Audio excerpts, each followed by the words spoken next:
आइए जी आइए, material chapter starting से रिकॉल करते हैं। पैदा कहाँ हुआ था? सप्लायर के पास। वहां से परचेज होकर हमारे पास आता है। तब एक डिसीजन मेकिंग पॉइंट क्या रहता है? एक बार में कितना मंगवाना है, जिसको हम बोलते हैं ऑर्डर साइज।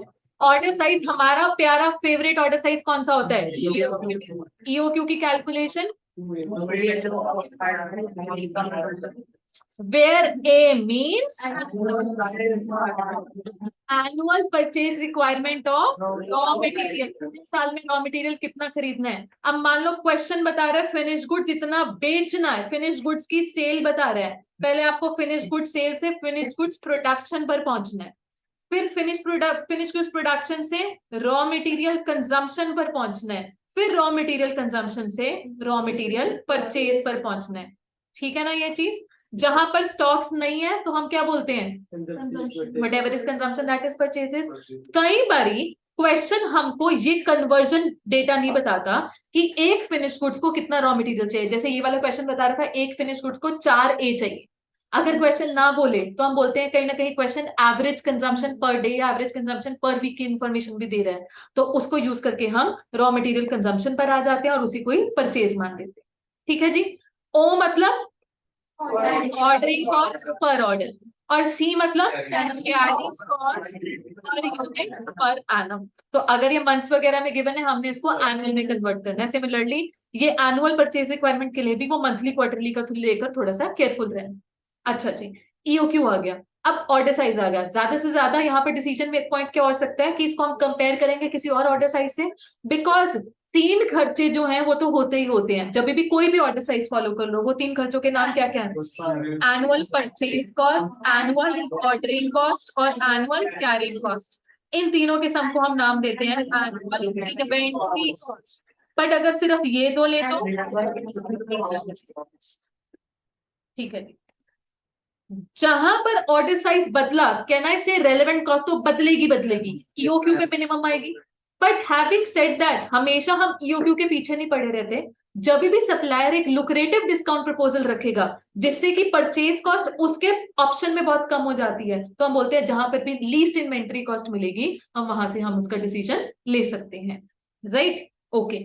जब भी हम डिस्काउंट प्रपोजल इवेलुएट कर रहे हैं, especially in the case where carrying cost is percentage based, जहां purchase cost per unit revise हो रहा है, कैरिंग कॉस्ट पर यूनिट भी रिवाइज होगा, परसेंटेज बेस्ड वाला है। अनलेस एंड अनटिल क्वेश्चन हमको वो रिवाइज करने से रोक दे तो बात अलग है, अदरवाइज रिवाइज होगा ही होगा। ठीक है जी, ओके। दिस वाज ईओक्यू का टॉपिक। इसके बाद ये तो चलो हमने देख लिया एक बार में कितना आएगा, उसको हम बोलते हैं ऑर्डर साइज। आगे क्या था? Valuation of purchase cost. जैसे ही हमको रिसीव हो जाता है मटेरियल, हम करते हैं वैल्यूएशन ऑफ परचेज कॉस्ट। उसमें हमने मल्टीपल आइटम्स की एडजस्टमेंट समझी थी। सबसे पहले मुझे बताओ ट्रेड डिस्काउंट की क्या एडजस्टमेंट है? Deducted if it's already not deducted. Quantity discount की क्या ट्रीटमेंट है? डिडक्टेड है। कैश डिस्काउंट नो, इग्नोर करना कैश डिस्काउंट को, नो ट्रीटमेंट। और सब्सिडी डिडक्टेड होगी सब्सिडी। ठीक है जी। उसके बाद अगर कोई पेनल्टी लग रही है, इग्नोर, क्योंकि सच पेनल्टीज हैं of a normal loss which goes to costing period. अगर कोई टेमरेज है वो भी पेनल्टी वगैरह में आ जाता है। ठीक है। कैरेज इनवर्ड्स एडेड, कमीशन या brokerage, transit insurance, cost of containers. अगर तो वो नॉन रिटर्नेबल है तो फुल कॉस्ट ऐड हो जाएगी। अच्छा, रिटर्न हो गया बट जो रिफंड है वो फुल रिफंड मिल गया तो ऐड नहीं होगी। और अगर पार्शियल रिफंड हुआ तो जो डिफरेंस है that will be a part of purchase cost. अच्छा जी, ऑक्ट्रॉय ड्यूटी ऐड। अगर कोई टोल टैक्स पे किया add. GST. if input tax credit is available तो नहीं, if it is not available तो add। custom duty add, क्योंकि custom duty का कोई टैक्स क्रेडिट नहीं होता। ठीक है जी। Shortage, normal shortage, normal shortage. तो मान लो अगर 1000 यूनिट्स थे, 10% की नॉर्मल शॉर्टेज आ गई और मान लो इनकी परचेज कॉस्ट थी 8100, तो हम क्या करेंगे अल्टीमेटली? हम बोलेंगे 900 यूनिट ही हमने खरीदे, 8100।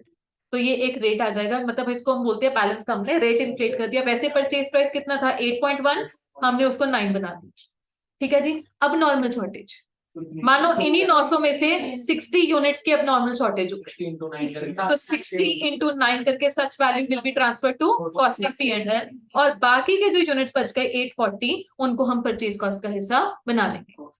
ठीक है जी, ओके। इसके बाद हमारा नेक्स्ट टॉपिक था इन्वेंट्री कंट्रोल टेक्निक्स का, जिसमें से हमने बहुत ज्यादा टाइम स्पेंड किया था सेटिंग ऑफ वेरियस लेवल्स को। फटाफट से मुझे बताओ रीऑर्डर लेवल की डेफिनेशन, फॉर्मूला नहीं, डेफिनेशन। या inventory balance eight which fresh order is placed, and आपको ये पता है it lies between minimum and maximum level, ये आपको पता है ना? ठीक है। अच्छा, अब मुझे बताओ रीऑर्डर लेवल का फॉर्मूला।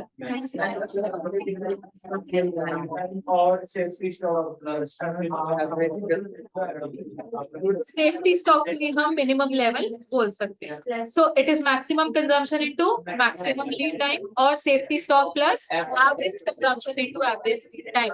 एक क्वेश्चन में एक ही फॉर्मूला लगेगा रीऑर्डर लेवल का। इट डिपेंड्स अपॉन कि क्वेश्चन सामने से मिनिमम लेवल या सेफ्टी स्टॉक खुद से बता रहा है कि नहीं बता रहा। ठीक है जी, अगर खुद से बता, हाँ जी, अगर क्वेश्चन बोल दे सेफ्टी स्टॉक इज निल और वो लीड टाइम बता रहा है, तो नॉर्मल लीड टाइम ही बता रहा है या एवरेज लीड टाइम बता रहा है, तब भी यही फॉर्मूला लगेगा। क्योंकि जो आपने टेस्ट में क्वेश्चन किया उसके बगल में वर्ड नॉर्मल था, वो आपको कभी मैक्सिमम लीड टाइम बता ही नहीं रहा था, तो उस केस में फर्स्ट फॉर्मूला लगना भी नहीं था। ठीक है जी, ओके। इस हिसाब से मिनिमम लेवल का दूसरा फॉर्मूला मिनिमम लेवल का फॉर्मूला निकल कर आया रीऑर्डर लेवल माइनस एवरेज। ठीक है जी, मैक्सिमम लेवल का फॉर्मूला।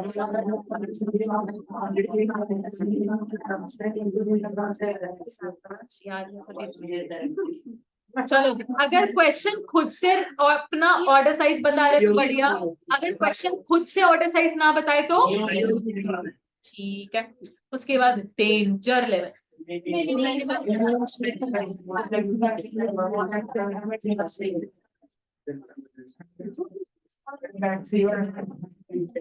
मिनिमम की जगह कई बारी एवरेज भी ले सकते हैं। उसके बाद एवरेज लेवल,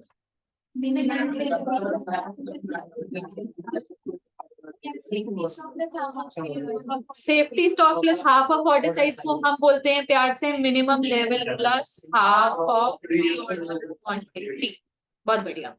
हमने एक और चीज का लेवल सेट करना सीखा था जिसको हम बोलते हैं safety stock. Safety stock set करने के लिए दो खर्चे मैटर करते हैं, एक तो होता है जी स्टॉक आउट कॉस्ट और एक होता है कैरिंग कॉस्ट। तो वो सेफ्टी स्टॉक का ऑप्शन जिसपे दोनों का सम मिनिमम रहेगा हम उसकी सिलेक्शन कर लेंगे। इसके बाद हमने इन्वेंट्री कंट्रोल टेक्निक्स में नेक्स्ट सीखी हुई है एबीसी एनालिसिस, जिसमें हम 3 कैटेगरीज बनाते थे जी, ए, बी और सी। एक रफ आइडिया ये रहता था कि कैटेगरी ए में क्वांटिटी रहेगी सबसे कम और इन्वेस्टमेंट उसमें सबसे ज्यादा रहेगी, और type of control to be exercise, A में सबसे ज्यादा स्ट्रिक्ट रहेगा, बी में मॉडरेट रहेगा और सी में बिल्कुल ही लिबरल रहेगा। लिबरल मतलब जैसे मैं स्ट्रिक्ट नहीं हूं, मैं लिबरल हूं, ठीक है ना? ओके, चलो जी। उसके बाद एबीसी एनालिसिस डन हो गया। उसके बाद इन्वेंट्री टर्नओवर रेशो, हल्के में बिल्कुल नहीं लेनी, 2 बार एग्जाम में आई हुई है।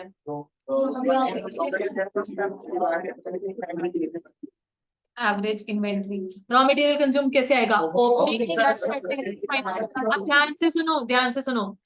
हमने इन्वेंट्री टर्नओवर रेशो में तो पढ़ लिया था opening plus purchases minus closing. अब आपको पता है कि स्टोर लेजर वाले टॉपिक में हमने कुछ एक्स्ट्रा आइटम्स भी देखी थी। तो रॉ मटेरियल कंज्यूम निकालने के लिए ये नहीं है कि जबरदस्ती opening plus purchases minus closing ही रहेगा। वो अगर परचेज रिटर्न हुआ माइनस होगा, अगर कोई शॉर्टेज हुई माइनस होगा। हाँ जी, direct expense, carriage inward is a part of purchase cost. वो तो हमें पता ही है कि this is inclusive of carriage inward.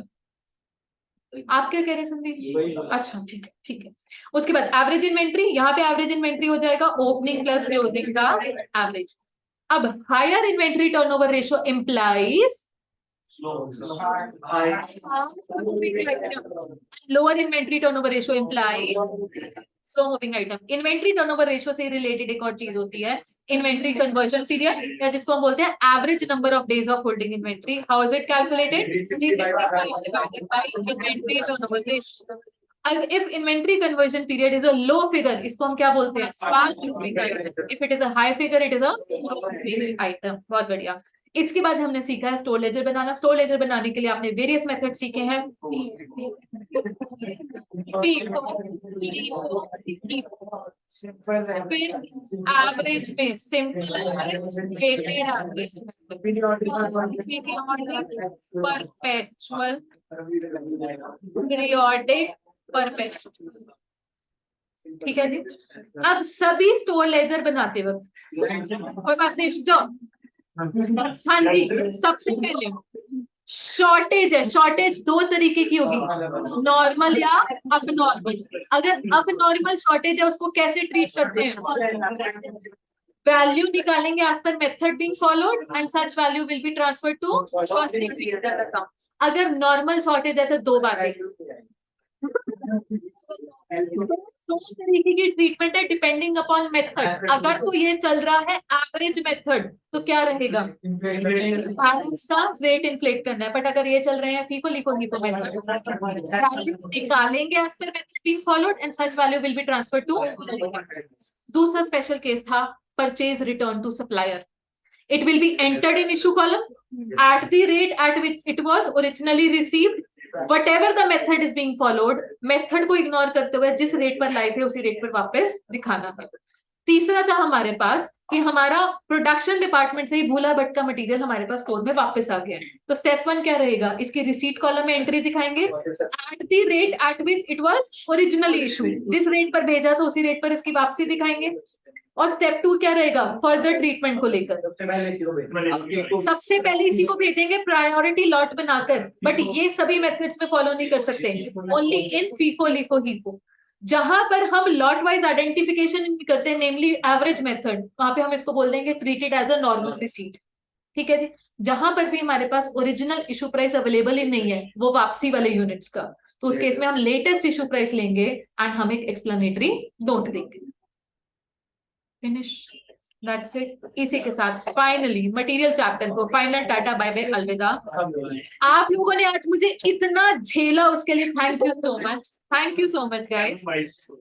हाँ जी, नहीं नहीं, bye bye, thank you, bye bye.